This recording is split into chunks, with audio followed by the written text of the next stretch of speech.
അപ്പോൾ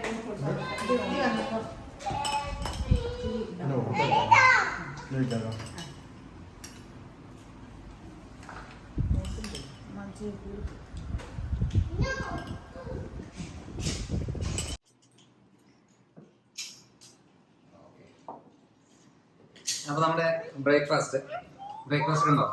നമ്മൾ രാവിലത്തെ ഡെയിലി റുട്ടീൻ്റെ എക്സസൈസും കാര്യങ്ങളൊക്കെ കഴിഞ്ഞതിന് ശേഷം ഒരു 2 പുഴുങ്ങിയ മുട്ട, ഒരു ഏത്തപ്പഴം പുഴുങ്ങിയത്, പിന്നെ കുറച്ച് കാഷ്യൂ.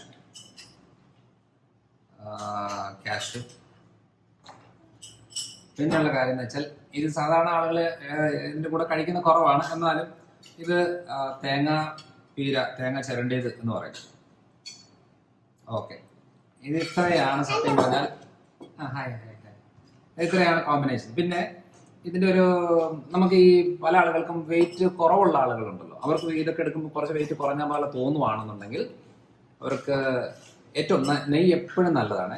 ഇതിനകത്ത് നമ്മൾ കുറച്ച് നെയ്യും കൂടെ ഈ പറയുന്ന ഇഷ്ടമുള്ളവർക്ക് എടുക്കാം. ഓക്കെ, നമ്മൾ ആദ്യം ഒന്ന് മിക്സ് ചെയ്ത് കൊടുക്കുക. മിക്സ് ചെയ്യുക. അത് കഴിഞ്ഞ് നമ്മുടെ ഏത്തപ്പഴം ഇതിലിങ്ങനെ നല്ല രീതിയിൽ ഒന്ന് മിക്സ് ചെയ്യുക.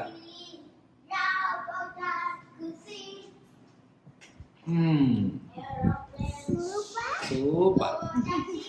അതുപോലെ നട്ട്സ്, 2 പുഴുങ്ങി മുട്ട. അതായത് ഒന്ന് ആലോചിക്കണം, ഇവിടെ ദോശയോ ഇഡ്ഡലിയോ പുട്ടോ അപ്പോ അങ്ങനെ പരിപാടി ഒന്നുമില്ല.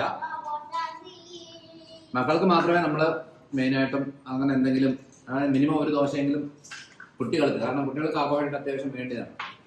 നമുക്ക് മുതിർന്നവർക്ക് ഏത്തപ്പഴം, കാർബോഹൈഡ്രേറ്റ് ഉണ്ട്, ഏത്തപ്പഴമാണെങ്കിൽ കുറച്ചുകൂടെ നല്ലത്. കുട്ടികൾ ചപ്പാത്തിയോ? ഓക്കെ, അപ്പൊ ഇത്രയാണ്.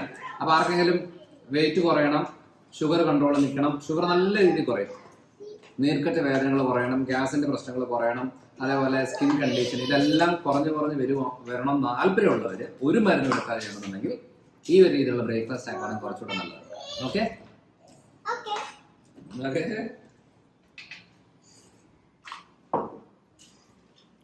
ചേച്ചി എന്നാ ചെയ്യുവാ?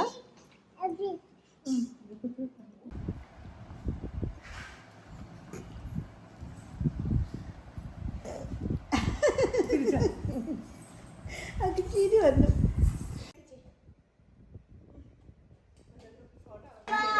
എന്താ പരിപാടി രാവിലെ?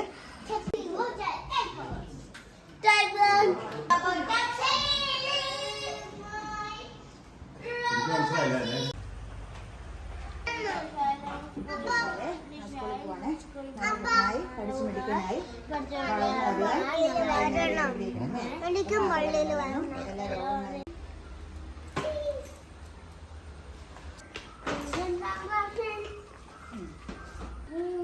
ഇതെന്നതാ. അപ്പൊ പോയിട്ടോ കേട്ടോ, എടുക്കനായിട്ട് പറഞ്ഞേ. പത്തൊന്നും ഉണ്ടാക്കില്ല.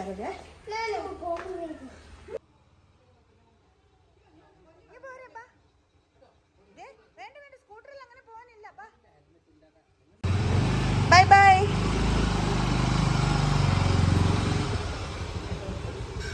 Bye bye.